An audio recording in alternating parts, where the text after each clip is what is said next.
Hey everybody, Greg here again. I just want to put up a video showing just how easy it is to collect sap for the maple tree you might have in your yard. I'll be following up this video with more videos on the collection and boiling down of the sap.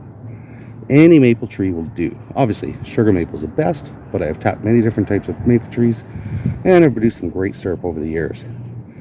This year, we've had some really strange weather, and I've been anxious to get out and check it out, just see whether the sap's running on my maple trees. Normally I wait until the very end of February here in southern Ontario, but I thought I'd try putting a couple taps out a week or so early, see what happens. Maple sap has a very short season when you can collect it. It's all based on the temperature. It has to be below freezing at night and then climb above the freezing point during the day.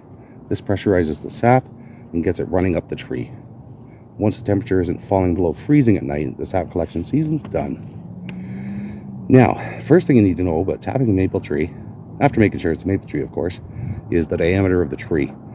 A tree less than 12 inches in diameter should not be tapped. It's too young. A tree between 12 and 21 inches can take one tap. A tree between 21 and 27 inches can take two taps. And a tree 28 inches and wider can take three taps. Never ever put more than three taps in a single tree. Second thing to check on is previous taps. You do not want to tap in the same place as previous years. So here's some examples of what I'm talking about. You can see here, I've tapped in here before. The tree's nicely healed. And I believe, yep, there's another one up here. So you can see the tree will heal itself. You're not damaging the tree. So you can come in year after year. Now this guy is about 20 inches wide. So it's going to get one tap. So I'm going to shut the camera off for a second, get myself organized, and then I'll show you what we're doing here. Okay, see you in a second. Okay, I'm going to try and do this with the camera in one hand. I didn't bring out my tripod, so we'll see how this will work. Just wanted to point out, see that S on the tree? That is to let me know this is a sugar maple. I marked it way back when, in late summer, early fall, before the leaves fell, just so I'd know when I come back in the spring which ones are the maples. So what we're going to do is we want to be at least 6 inches away from other taps, and that one's a little bit high. Quite often they say to go waist height or so, so that's actually what I'm going to do here. I'm going to come in right here. Now actually, what I want to point out first, this is a 1/2 inch drill bit. You can see I've got tape on it. I only want to go in an inch to an inch and a half into the tree.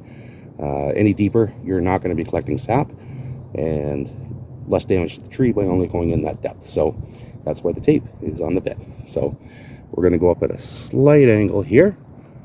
And yeah, that looks like a good location. So here we go.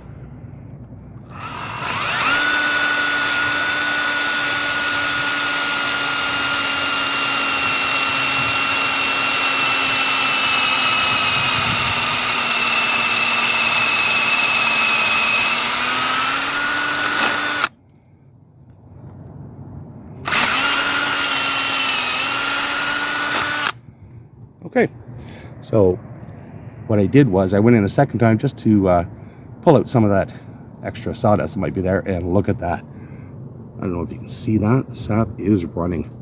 Wow, perfect. Okay, I'm going to shut her down again for a second. I'm going to grab my spile and we'll go on to the next step. Okay, so this is what the spile is. This is what goes into the tree to get the sap come out into your bucket. And one thing I want to point out, you see that hole at the bottom of it there? That is going to go into the tree like this.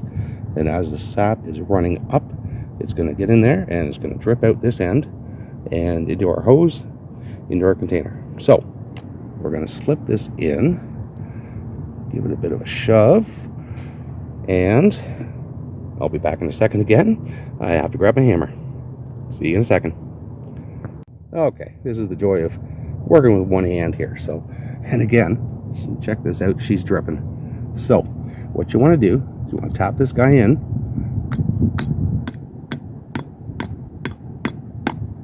and again it's tapping, not hammering.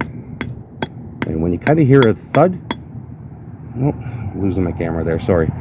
When you hear a thud, you know she's in tight. All right, next thing is to get the hose And I will grab that and again be back in a second. Okay, so what I have here, this is a 4-liter bucket that had distilled water in it. You want to make sure you use a food grade container to drop your syrup into. And again, this tubing that I'm using, I believe it's a 1/2 inch. I've used it for several years. Just picked it up at the hardware store.